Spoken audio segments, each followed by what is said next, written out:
여러분 안녕하십니까?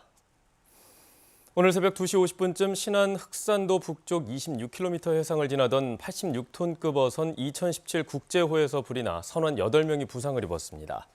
신고를 접수한 목포 해경은 경비함정을 긴급 출동시켜 불길을 잡았고 선원들에 대한 구조 작업에 나섰습니다. 이 배에는 선원 13명이 타고 있는 것으로 전해졌으며 이 가운데 8명이 화상과 호흡곤란 등 부상을 입었습니다. 해경은 선 밑쪽에 있는 식당에서 불길이 치솟았다는 선원들의 진술을 토대로 정확한 화재 원인을 조사할 예정입니다. 이영섭 광주시장이 시도 통합에 이어 이번에는 자치구간 경계조정 카드를 꺼내들었습니다. 동구의 경우 인구 10만 명에 불과해서 남구 일부와 합쳐서 국회의원 2석을 유지 중이라 구간 경계를 바꾸는 논의가 계속돼 왔었는데 이번 기회에 매듭을 짓자는 겁니다. 그동안 반대에 부딪혔던 논의가 이번엔 다른 결과로 이어질지 주목됩니다. 류성호 기자가 보도합니다. 지난달 광주 동구의 인구는 10만 993명, 5년 만에 10만 명을 회복했습니다. 하지만 국회의원 선거구 하한 숫자인 13만 6천여 명에는 한참 모자랍니다.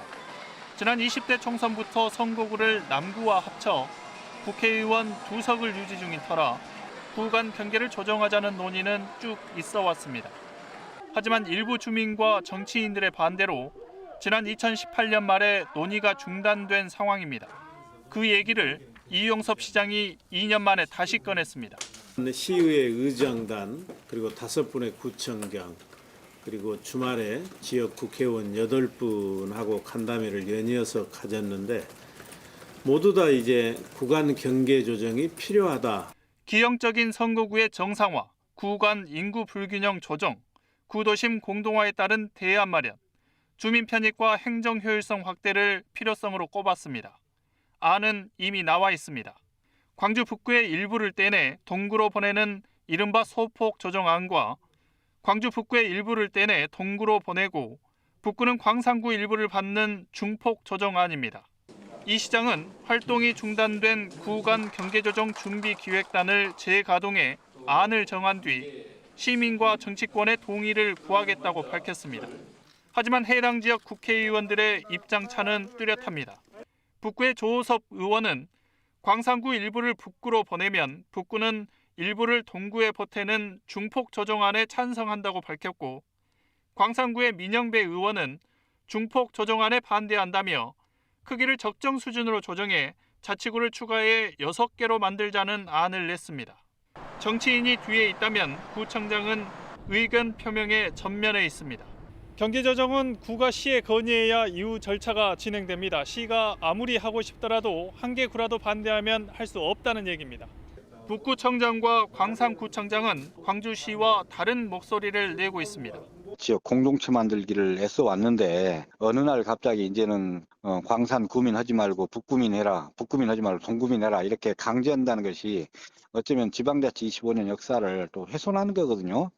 반대 여론에 부딪혀 중단된 구간 경계조정 논의가 돌파구를 찾을 수 있을지 주목됩니다. KBS 뉴스 류성호입니다. 선선해진 날씨에 나들이 하기 좋은 계절이지만 코로나19 확산 우려로 가을 축제들이 열리지 못하고 있습니다. 전남에서는 10월에 예정됐던 지역축제 23개 가운데 단 1개를 제외하고는 모두 취소됐습니다. 김혜린 기자입니다. 지난해 10월 열린 목포 항구축제. 38만여 명의 관광객이 다녀간 목포시의 대표 축제입니다. 항구의 특색에 역사 문화적 정체성이 어우러지고 경제 효과는 286억 원에 달할 정도지만 올해는 행사가 취소됐습니다. 코로나19 확산 우려 때문입니다. 정말 금년 항구축제는 어느 때보다도 성대하고 또 관광객을 맞이하는 그런 축제로 진행하고자 계획을 했습니다. 많은 아쉬움이 있습니다. 그러나 아직까지도 지금 코로나가 사회적 거리 2단계 상황에 강진만 생태공원을 따라 20만 평 규모로 군락을 이룬 갈대숲. 10월이면 축제를 찾는 관광객들로 붐비는 곳이지만 올해는 축제가 취소돼 한산합니다. 코로나19 상황이 1단계로 떨어졌을 경우는 저희들이 이제 소규모 버스킹 공연이라든가 체험 그런 부분들을 준비를 하고 있었는데 지금은 현 상황으로 봐서는 그런 부분들은 어려울 것 같습니다. 지난해 축제에 쓰였던 청자 판매장입니다. 올해도 준비에 한창이어야 하지만 지금은 이렇게 텅 비어 있습니다. 코로나만 없었으면은 너무나 여기가 사람도 많고 너무 좋고 갈 데도 많고 그러는데 지금 코로나 때문에 사람이 없으니까 너무 아쉽고 그래요. 올해 10월 전남에서 예정돼 있던 지역 축제는 화순과 한평의 국향축제와 강진 청자축제 등 모두 23개로 이 가운데 22개가 취소됐습니다. 코로나19 여파로 지난 3월부터 취소된 전남의 축제는 모두 107개. 지역의 가을철 대표 축제들마저 줄줄이 취소되면서 지역 경제 활력을 기대했던 지방자치단체들의 고민도 깊어지고 있습니다. KBS 뉴스 김혜린입니다.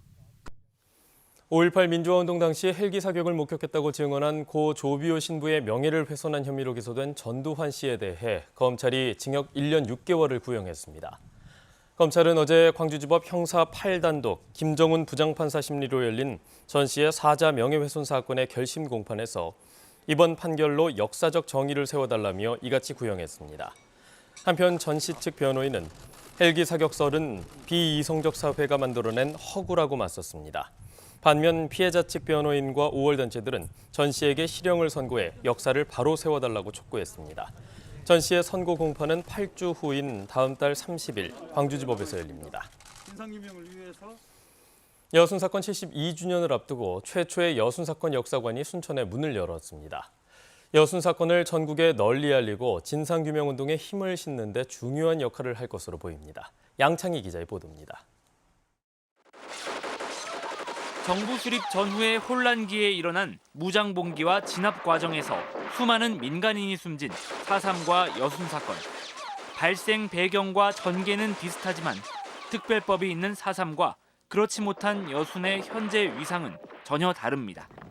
4.3은 지하 1층, 지상 4층 규모의 기념관과 평화공원이 있지만 여순 사건은 제대로 된 추모시설이 없었다는 게 단적인 예입니다. 이런 가운데 여순 사건을 기록하고 알리는 공간이 순천에 문을 열었습니다. 순천유족회 사무실 2층에 역사관이 개관한 겁니다. 여순 사건이 왜 일어났고 현대사에 얼마나 영향을 끼쳤는지, 진상규명 운동은 어떻게 이루어졌는지를 18개의 주제로 설명했습니다. 여순 항쟁을 종합적으로 파악하고 싶어도 알맞은 공간이 없었던 겁니다. 너무너무 불편했거든요. 내용을 쉽고 전반적으로 파악하기 좋게 구성을 했습니다. 이 여순 사건 역사관은 사건의 흐름과 여파를 설명하는 해설사를 두고 역사 교육의 장으로도 활용될 계획입니다. 넓은 시설은 아니지만 최초의 여순 사건 역사관이라는 점에서 의미가 각별합니다. 산 맺힌 것이 72년이라는 세월을 흘렀습니다. 전국의 최초로 가지게 됐다는 것 너무다가 그냥 뿌듯하게 생각하고 있습니다.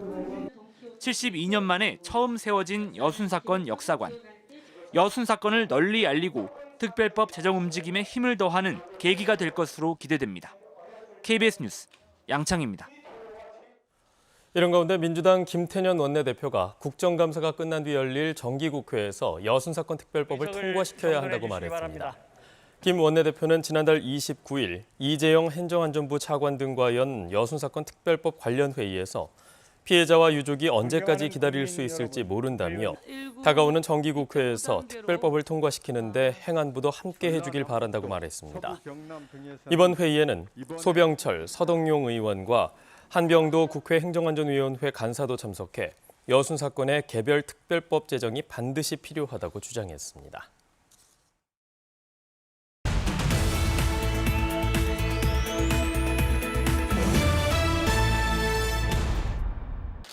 광주시 동구는 임차인과 임대인 모두에게 실질적인 혜택을 주는 이른바 동구형 상생협력 상가 지원 사업을 추진합니다. 이 사업은 10년 이상 임대료 인상을 연 5% 이하로 하고 임차인과 상생협력을 체결한 건물주에게 최대 1,000만 원의 리모델링을 지원하는 제도입니다. 광주시 서구는 치매 안심마을로 지정된 상무 이동 쌍학공원 내에 치매 안심파크를 조성했습니다. 치매 안심파크에는 치매 관련 정보 안내판과 치매 예방 놀이판, 예방체조 안내판 등 관련 정보를 제공하는 각종 시설물이 들어섰습니다. 광양시는 사회적 거리 두기 2단계 유지 기간이 끝나는 오는 11일 이후부터 햇빛 광양 시티투어 가을 코스를 시작한다고 밝혔습니다. 가을 코스는 오전 10시 10분 순천역에서 출발해 광양 버스터미널을 거쳐 백운산 자연휴양림, 광양 불고기거리, 광양 와인동굴 등을 방문하는 일정입니다. 해남군이 내년 지역사랑 상품권 발행을 위한 국비 지원금 98억 원을 확보했습니다. 지원되는 국비는 상품권 10% 특별 할인 판매 행사에 사용되며 지역 상품권을 통한 소비 진작과 소상공인 경기 활성화에 큰 역할을 할 것으로 기대됩니다. 지금까지 단신 브리핑이었습니다. 지방직 공무원이 5급 사무관으로 승진하는데 전남이 전국에서 가장 긴 연한이 걸리는 것으로 나타났습니다. 더불어민주당 박재호 의원이 행안부로부터 제출받은 지방직 공무원 승진 현황을 보면 9급 합격 이후 5급으로 승진하기까지 전남은 평균 28년 3개월로 전국 17개 지자체 가운데 가장 길었습니다. 이에 반해 세종시는 17년 6개월이 걸렸고 광주는 21년으로 전국에서 두 번째로 짧았습니다. 박 의원은 동일 직급 승진에 있어 지자체 간에 최대 10년 7개월의 차이가 발생하고 있다며 행안부에 개선안 마련이 필요하다고 밝혔습니다. 전남 지역에서 개에 물려 병원에 이송되는 사고가 해마다 100건이 넘는 것으로 나타났습니다. 국회 농림축산식품해양수산위원회 윤재갑 의원이 농식품부에서 받은 자료를 보면 최근 5년간 전남에서 개에 물리는 사고는 661건으로 해마다 100건 이상이 발생했다고 밝혔습니다. 윤 의원은 하지만 전국에서 개가 외출할 때 목줄이나 인식표를 착용하는 경우는 62.9%에 불과했고 반려동물로 생기는 손해배상 책임을 지원해주는 펫보험 가입률도 0.25%에 그쳤다고 지적했습니다. 전라남도가 오는 2021년부터 2023년까지 개최될 코리아 오픈 월드투어 배드민턴 세계선수권대회의 성공 개최를 위한 업무 협약을 체결했습니다.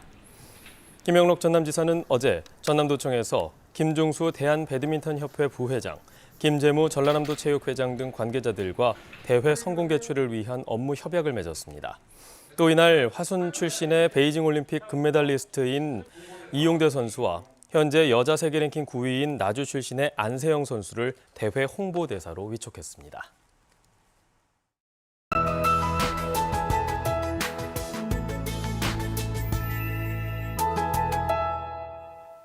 차가워진 아침 공기에 감기 걸리지 않도록 조심하셔야겠습니다. 광주는 어제 올가을 들어 가장 낮은 기온을 보였는데요. 오늘도 어제와 비슷합니다. 광주의 아침 최저기온 11.4도 가리키고 있고요. 화순이 8.1도, 곡성이 7.1도로 전남 내륙을 중심으로는 10도를 밑도는 곳들도 있습니다. 오늘 옷차림 따뜻하게 하셔야겠습니다. 내일도 광주의 아침 기온 11도로 계속해서 쌀쌀하겠습니다. 오늘과 내일은 높은 산지와 내륙을 중심으로 서리가 내리는 곳들도 있겠습니다. 기온은 내일 낮부터 점차 평년 기온과 비슷해지겠습니다. 오늘도 고기압의 영향을 받아 대체로 맑다가 밤부터 차차 구름이 많아지겠습니다.